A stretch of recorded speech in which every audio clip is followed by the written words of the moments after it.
Sa video na ito mula sa isang paaralan, makikita natin na may mga estudyanteng nag-aaral. Ayon sa caption ng video, ito ay kuha mula sa ganap na alas 7 ng gabi at sila lamang ang natatanging nag-aaral sa labas.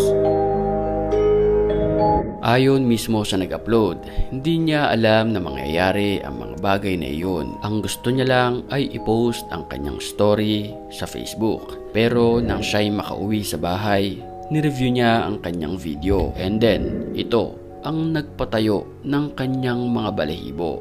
Panoorin natin.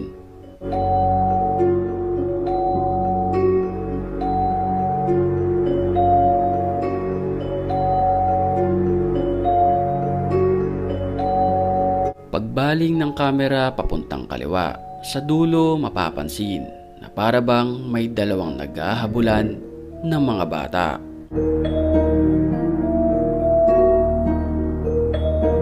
Sa video mapapansin na para ba itong mga alien kung kumilos. Maging ako ay kinilabutan matapos ko tong mapanood sa TikTok.